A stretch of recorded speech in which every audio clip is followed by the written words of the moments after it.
Hello and welcome back to CK Café. My name is Rosie. I will be hosting today's episode in which I have a fantastically insightful interview with the one and only Diana Bidea. She is a very, very talented singer, songwriter, musician, content creator, actor, performer, and an incredibly kind, grounded, and funny person. So I think you'll really enjoy this interview. I had a great time talking to her. We recorded this interview a little while ago. It is finally seeing the light of day now, and I could not be more thrilled. But without further ado, let's just hop on into it. Enjoy my chat with the one and only, incredibly talented Diana Bidea. What's up, everybody? Welcome back to CK Café. Today, we are joined by the magnificent, the wonderful, the hardworking, the inspiring, the talented Diana Bidea. She is a singer-songwriter, a musician, an artist, and a content creator. And we're going to talk today about all things to do with her art and her presence online and sort of how we balance it all in this crazy world. So, Diana, welcome. Hello, hello. Thank you so much for having me. Oh my gosh, thank you for being. I'm so excited to be here. I love having these conversations. So thank you so much. That's so wonderful. I've been a stan for a really long time, so this is exciting to get to kind of take a step into your mind and get to know you a little bit better. I guess my first question for you is, you do a whole lot. How do you sort of find the balance between everything that you do and keeping the love for it alive? I think keeping the love for it is always has to be like the main focal point, because it's so often when we're doing so many things, because I do, the content creation on top of the songwriting, on top of this and that, sometimes it feels like the labor of love is like feeling more like labor than it is love. And so I think just keeping focus that you're supposed to feel like a kid when you're creating. You're supposed to have that childlike feeling when you're creating. If I'm not feeling like I'm feeling that childlike feeling, how do I recenter back to that, And then a lot of the times also, like when trying to balance doing different things, it can be difficult, because some things that you do pay the bills more than others. And oftentimes the things that you're doing that pay the bills isn't exactly your goal, but it's a part of your job, your career, and everything that you're doing. So it's kind of really just keeping focus on what feeling you want to have and what your end goal is, for me at least. Totally. Because I know social media for you is a huge tool. You really have established a great presence on there. Do you find that people want certain things from your content creation that are adjacent to the things you really want to be posting, but also maybe you struggle to feel inspired to do sometimes? Oh, you know what it is? Sometimes you feel trapped by the algorithm because I want so badly to make certain things that I want and I need and I love. And I want to post those things. But it's so discouraging when you're posting something that you worked really hard on, or it took you a lot of time, took you many hours, whether it's an audio recording or something like that, and you post it to your TikTok or your content creation spot, and the algorithm just doesn't want to push it out. And then you're like, okay, well, now I feel like I have to make something for the algorithm, not even for people. And that has been such a muscle that I've had to learn to flex and control, because you never want to go too far into hacking, And I think, like I was just saying before, certain things pay the bills. I love making content creation about women empowerment. I love doing that. But there's so much more that I know I want to show. So for so long, I was really relying on TikTok. Now I've really started to diversify kind of my platforms, which has helped because there's different audiences on all platforms that like different things. There's also different hate, which is interesting.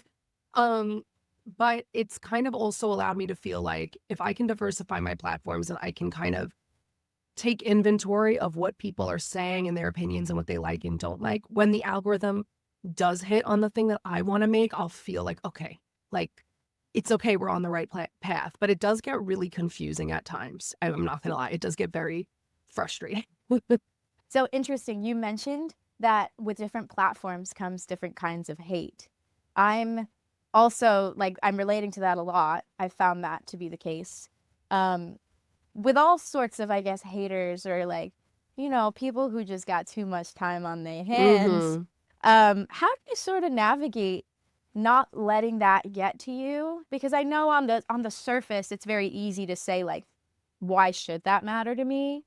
But me personally, like negative words really do have a way of kind of getting at me. How do you navigate that? And what are your tips and tricks for people who deal with that?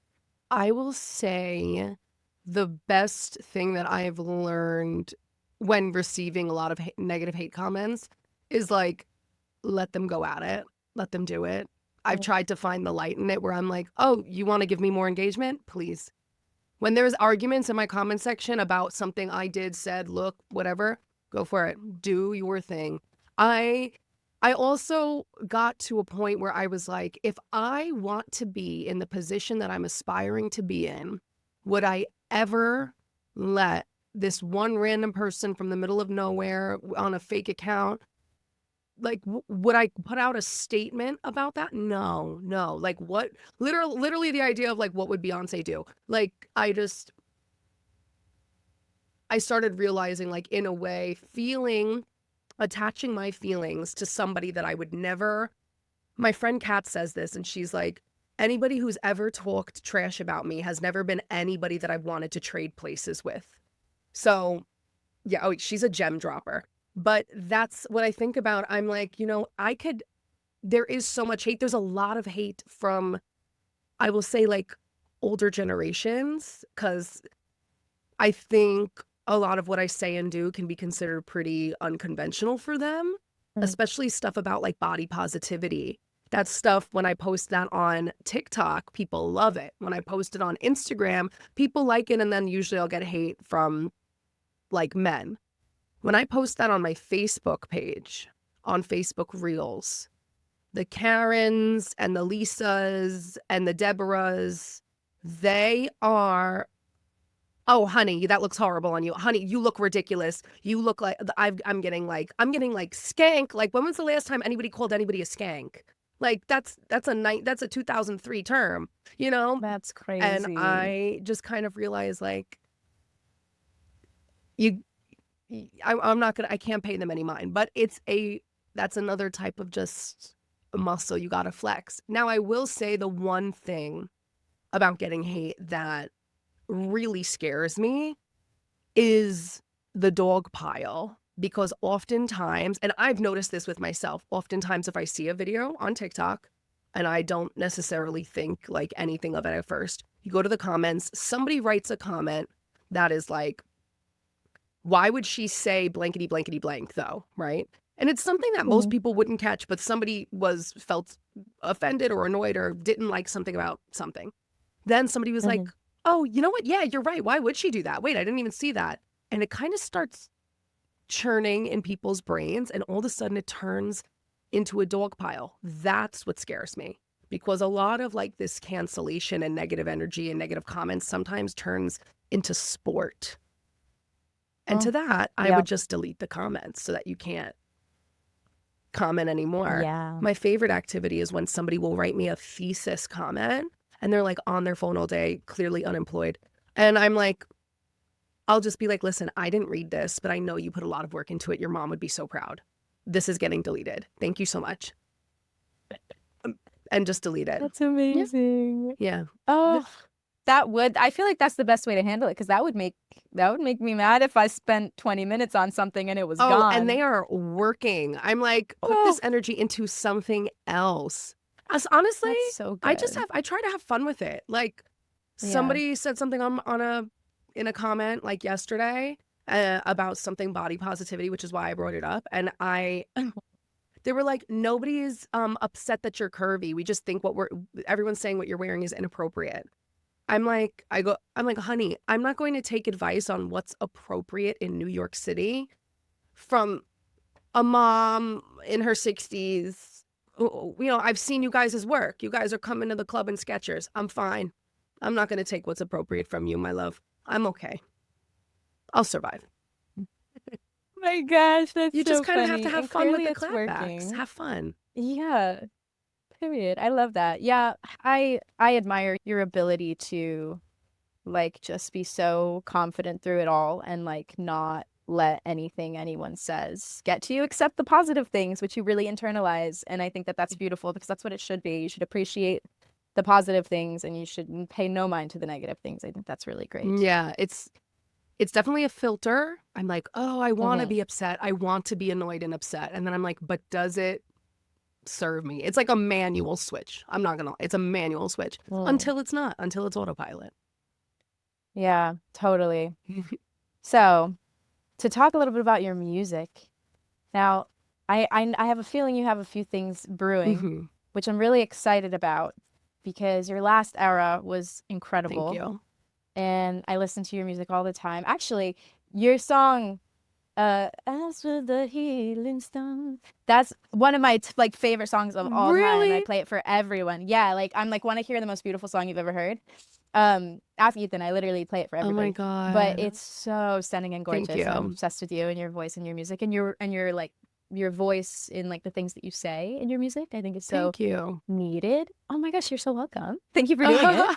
So, can you talk a little bit about where you're at right now in your creative journey and like without like giving us like too many spoilers per se, just sort of like give us a taste of like what you're working on currently? Sure. So we have a new song called Charity that we're working on that is amazing. I've worked on it with my producer, Devin O'Bannon. He's awesome. And we're working on just like a couple of more music to put out. I, for the last year, had a bit of a burnout because of a deal that I was in with a company in a different country. And there's music on my page that will no longer be up after a certain point. One song Mhm. specifically, and I want to take that song and reuse it and remake it and reproduce it because I Mhm. think it's one of the best songs I've ever written and it's so Oh. perfect. But the production unfortunately fell flat and I didn't really, certain things post production what just weren't the way that I would have liked. Mhm. So I think after that, I was like, okay, I have to figure out like what matters. Like, do I want to make pop hits? Do I want to make this? Do I want to make that? Because, I did my EP Addicts and I feel like that's a project that I had to like purge of myself. I had all these thoughts and all these feelings and things, but it's kind of sometimes it's hard to like support your own music when you feel like you have this really poetic, like overly written, song or project. And then you kind of put it up against things that are much more like simpler, more pop, more things like that. And I Mhm. just kind of got to the point where I'm like, that doesn't mean that it's bad. It just means that it's different. It's not in the same rooms, and that's okay. And I was like, well, what Mhm. rooms do I want my music to be in? So now this new era is going to be much more like, what kind of venues do I want to play? Let me make music for that. What kind of people do I want in the audience? Let me make music for that. Like, what feeling do I want to Mhm. feel? Let me make music for that. And, but all still while keeping my same writing style. I like talking about the dark stuff. I like talking about the serious stuff. Like I like having, dance hits that have like really, kind of deep flows of consciousness that are like, oh, wait, she kind of dropped like a little thought nodule there. So this next like round of music is going to be a lot of that, always keeping the same poetic style, but, stuff that will be more, I guess, aligned with where I want to be in the future. Nice. Oh, that's so Yeah. exciting. I also know you have a lot of love in your life right now. Are you writing any very happy lovey-dovey songs in this new I era? am. Actually, I'm writing a few, but you know what's funny? I I'm pushing myself to do it because I often write about other things and I realize like Mm. I guess I'm never really writing about my like love life in like a happy way, but Mhm. I think it's because it's like so solidified and outward. Like I always write about things that like I don't share out loud. And I think because I'm constantly sharing like my love and my relationship out loud, that I'm like, I don't necessarily need to write too much about it. But now I'm kind of finding it even better to like write about something that I'm healed in, something that I feel confident in. You know, I'm always writing about stuff that I'm like, I've gone through trauma over, I'm unhealed, I'm suffering in some sort of way. And I'm like, but how fun would it be if I wrote about like something that's actually good? It's a very interesting exercise, like as an artist. So yeah, where we have a song that I wrote called Sunday Morning, and we are just waiting to record it. Like, I want to do it with a full band. I want to do it with like a bit of a choir towards the end. So I might just ask like everybody I know, like every singer I know, come to the studio. Let's record this like last verse. So, and Sunday Morning is basically about like a Sunday morning in New York City, and like you're in love and everything's poetic, and yeah. I love that. But I think that's so interesting because like it's I guess it depends on what your approach to writing is. Like some people write almost for therapy, like to heal things that they need healing, and then other people gravitate towards writing the things that are just big feelings that they're feeling. And like there's no right answer, but it is interesting that one usually comes more naturally to an artist than the other. Yeah. And I also like the therapy approach. Like back when I was doing music, I wrote a song from the perspective of my cat when I went away to college. She was so upset. No one knows that that's what it's about, but every time I perform it, I tell people. But because she was so upset with me, and she like iced me out for like months. Every time I came back, she was so upset with me. So I wrote this song about like betrayal. No one knows that it's about my cat. And everyone's like, wow, you have been through it. Little do they know you are the perpetrator. Yeah, I'm the perpetrator, and it's literally Pooh's cat. But I think that's so funny. Like, I think little secrets in songs are so funny. Like, whatever gets you writing and whatever inspires you. But I think that's beautiful. I can't wait to hear a poetic bit of insight into the good things and the bad in your life. Like, I'm glad that you are so vulnerable in sharing all of it. I think that's beautiful. Yeah, I think also I'm still learning on how to like write songs that pack the same, I guess, lyrical meaning punch as like Addicts. But how do I right now I'm just like, how can I take that and make that like a pop R&B song or a pop song or a pop rock song or like a pop blues song? Because there's been like internal conversation within me, like, do I kind of abandon always trying to say something? Because you feel that pressure of like, you have to make a hit, you have to make a hit, you have to make a hit. And I'm like, okay. And it has to be something no one's quite talked about from that perspective yet in order for it to really like hit with people. Right. And I'm like, but I don't know if now's the time to like abandon wanting to say something, because I do feel like whenever I write music, and the reason why I make it is because the songs that like have the most meaning to me are the ones where they have like a super, I guess, present symbol. Like people like I like, how can I give an example? Like in Addicts, when I said like, Lord, do you see what they've been using your book for? And I'm like, that type of writing, I like that. I want to write something that unifies people. And I know that sounds so like almost cheesy and corny and big picture, but I guess I'm like, I want to find a way to do all that while also make a song that people are going to like play on the treadmill. Yes. You know? That balance is crazy, but if anyone can do it, it is you. I know. I think that you do that really beautifully. It never feels like didactic. It always feels very organic and like subtle enough where you can be just vibing on the treadmill and not think anything of it. But if you really sit and you listen to the lyrics, it's kind of like, whoa, I just got taken to church low key. Oh my gosh. Yeah, it's beautiful. I love that. When I'm at the gym, like my playlist is really just not what people should be listening to at the gym.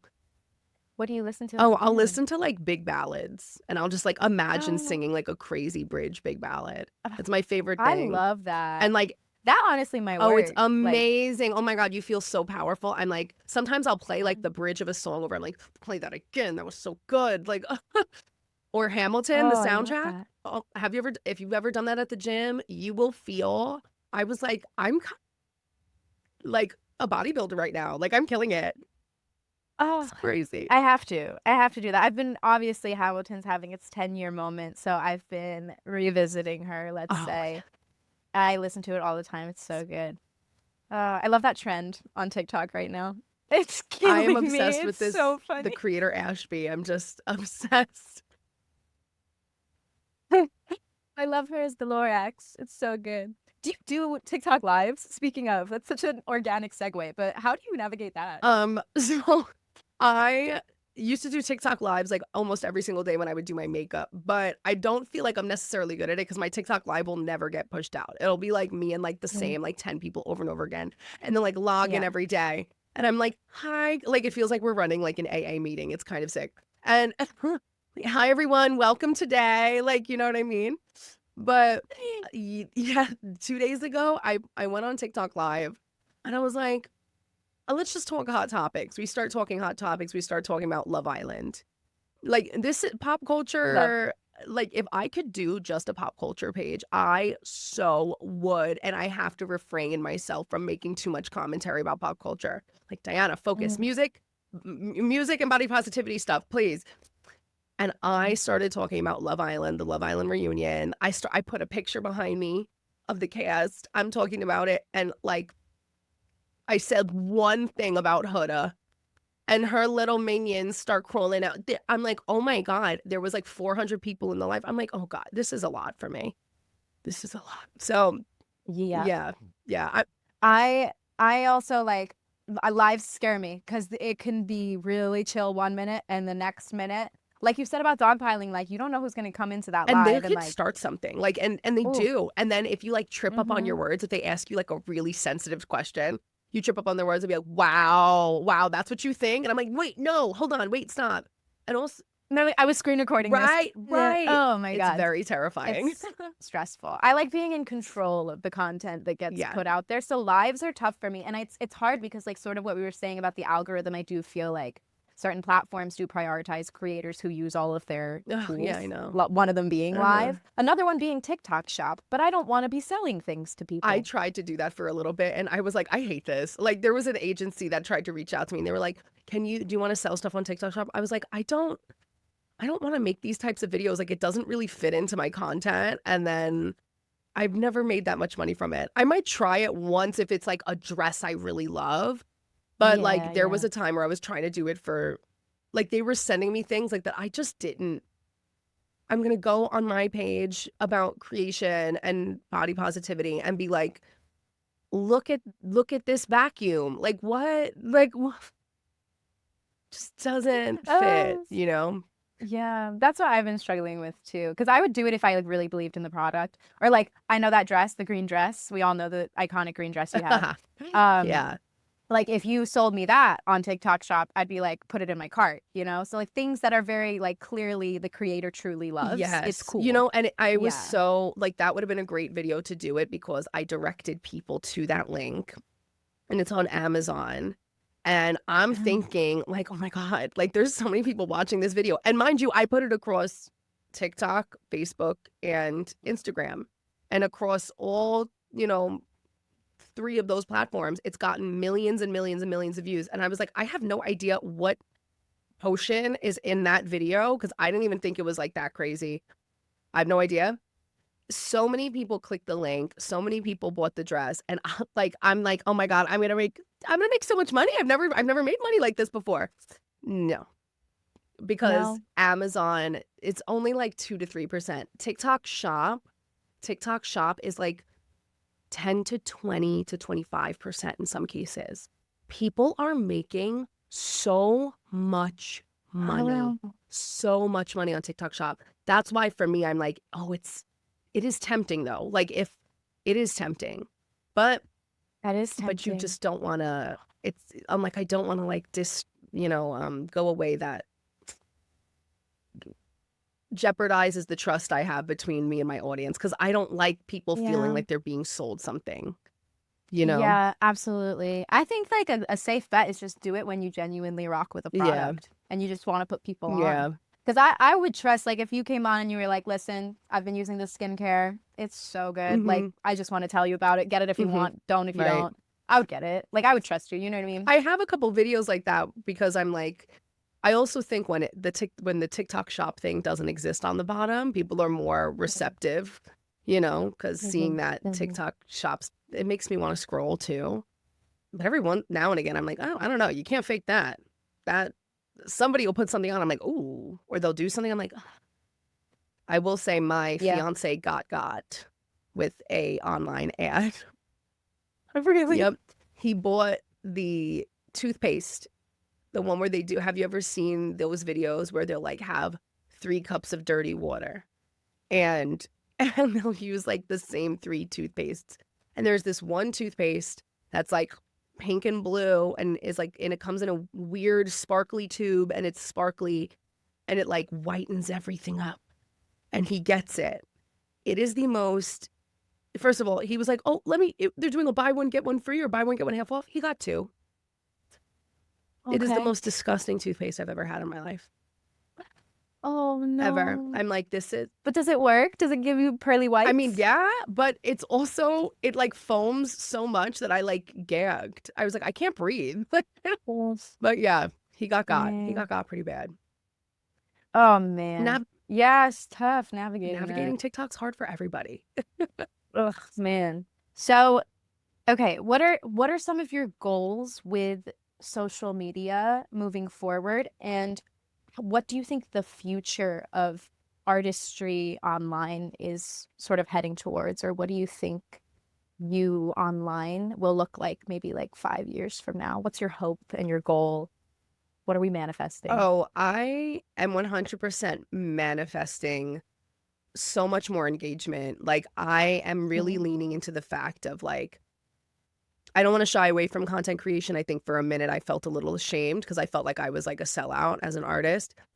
But now I'm so inspired by other artists online that are posting their stuff and the things that they're coming up with, the way that they're promoting their stuff. I'm like, damn, like they're so smart for that. Like I should be doing more of that. The way that I see it is TikTok and social media.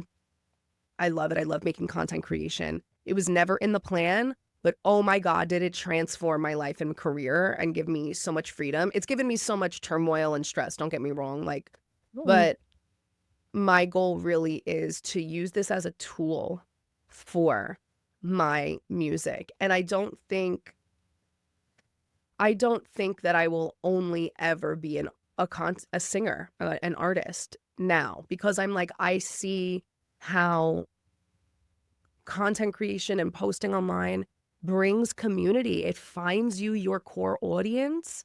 And I feel like I have such a connection with people that follow me because I see the same names that pop up. I see when they pop up in my live.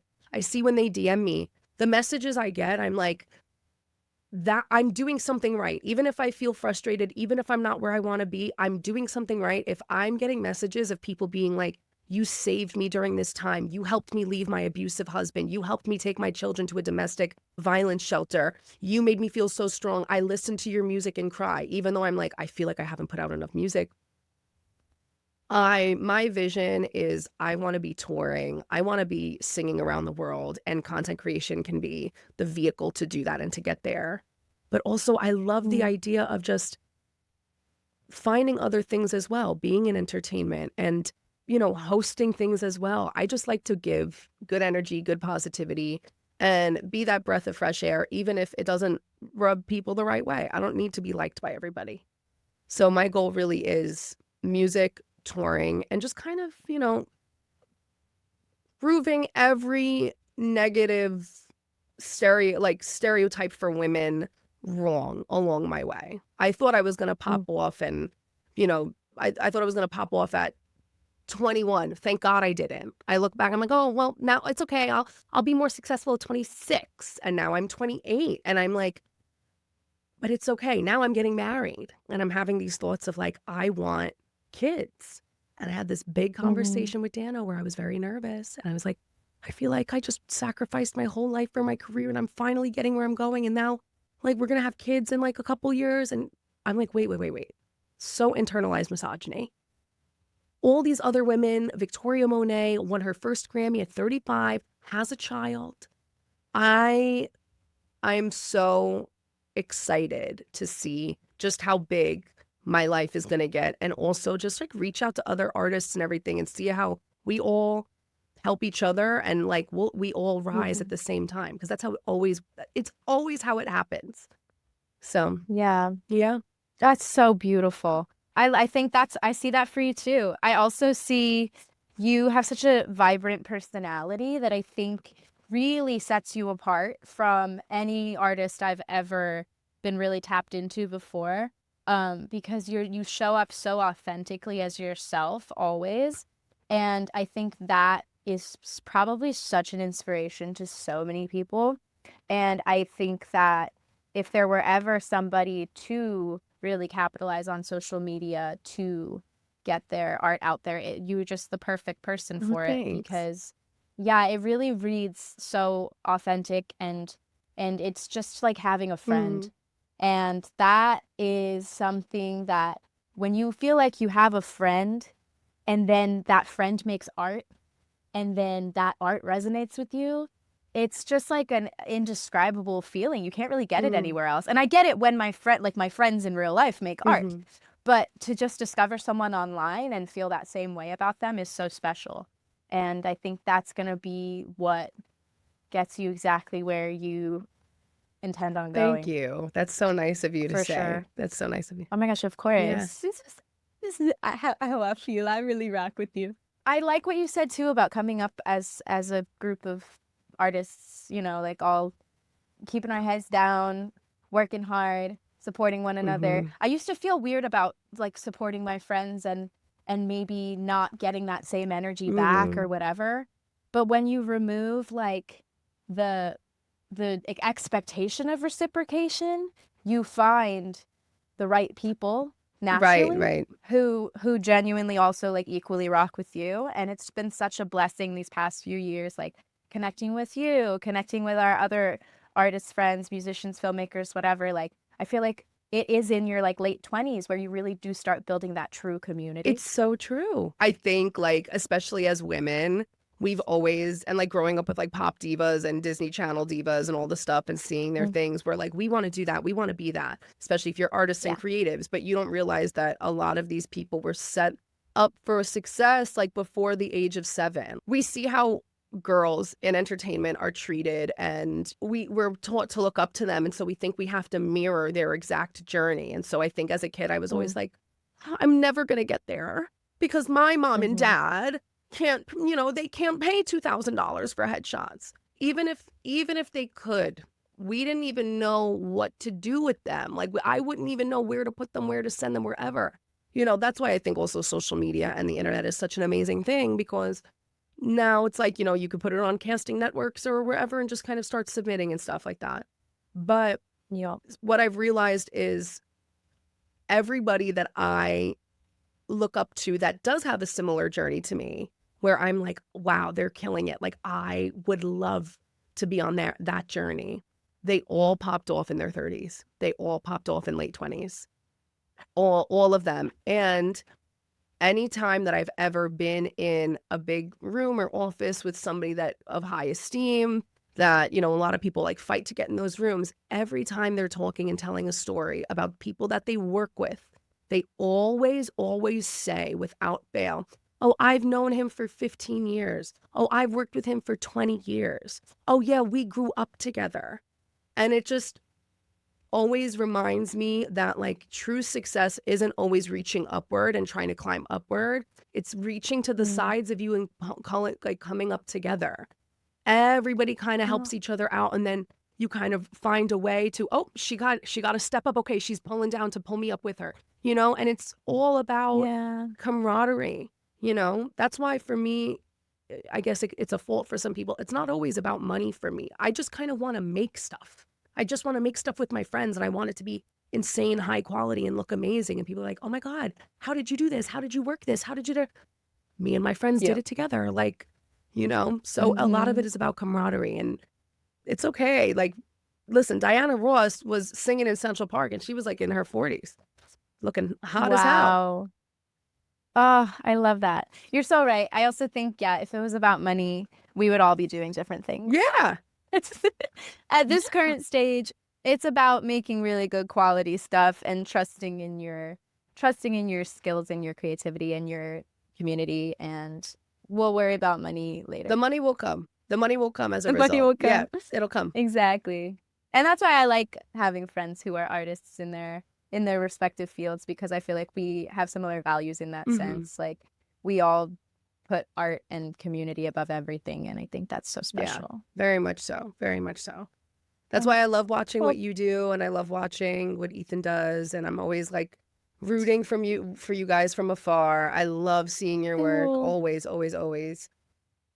We love collaborating with you too. For those of you who are not aware, Diana made a little cameo in one of our short films that we recently did called Cosquillas. It's up on YouTube if you want to go look for her. She's amazing. Yeah, I get to curse somebody out, I think. Yeah, I think you do. What do you say? I think I'm like, what do you say? You fucking good. Like, I think Oh yeah, you fucking right. good. Yeah, I think I was like really sassy. So funny. Yeah, you're an amazing actor too. Thank you. Is that something you want to pursue? Oh yeah. Like movies, theater, like. Yeah, I think also I've kind of started to trickle myself back into a little bit of musical theater because I miss it. Good. And as you should. Yeah, I mean, I went to school for acting at the New York Film Academy, and then was singing at the same time, and I was doing cabarets, and I hated doing cabarets, but I was like, this is the only stage that I can get on right now, so let's sing these little doo-wops, I guess. And yeah. But yeah. Wow, this is lore I didn't know. Oh my yeah. gosh, I didn't know you went to school for film acting. That's so cool. Yeah. I was supposed to go for classical voice, and then I turned it down. My God. Yeah. Wow. Your voice is already classical. Oh, it's okay. You didn't need it. Yeah, you're so good. Well, I can't wait to see what you do in the next days, weeks, months, years, decades. You're amazing. I want you to have like, and it's your life, but like, so do what you want to do. But for you, I would love for you to have this huge, huge career, influence so many people, do all these amazing things. And then maybe one day, possibly, if it's something you would be interested in, I could totally see you having like a talk show. Yes. Where you like kind of Kelly Clarkson 100%. like a little bit. Yeah. I think you'd be so good at that. I get this all the time. It does not surprise me. Yeah, I get this all the time. I have my podcast, the Slumber Party podcast, with me and my co-host Kat Capone. And we're almost finishing up our first season where we're like, okay, we're ready now for the second season. We're going to troubleshoot. We're bringing out more segments and things like that. So I love the aspect of like long form conversation. Like, and yeah, Kelly Clarkson, like, look at this girl go, everyone loves her show. So yeah, definitely something I'm interested love that in. for you. That'd be so fun. So fun. But like win your Grammys first, Grammys whatever. first. Get your Oscar. Talk show later. Yeah. Diana, it has been so wonderful talking to you. Where can everybody find you on social media? You can find me on all social media at Diana Bidea Music. You can, that's TikTok, Facebook, YouTube, Instagram, all Diana Bidea Music. And yeah, and you listen to the podcast Slumber Party Pod. And wait for some new music. We have some really exciting things coming. And listen to Addicts while you're waiting. Listen to Addicts while you wait. Yep. Thank you so much for coming on CK Cafe. This was so wonderful. You're so amazing. Thank you for having I can't me. sing your praises enough. You're so wonderful. Everybody better go follow Diana, okay? Or else you're gonna have to deal with me. No, but support her. She's amazing. She's wonderful. And like, yeah, you'll be seeing her probably everywhere. Yeah. So tap in. Thank you all so much for watching. And catch you on the Flippity Flop. Thank you so much. Bye.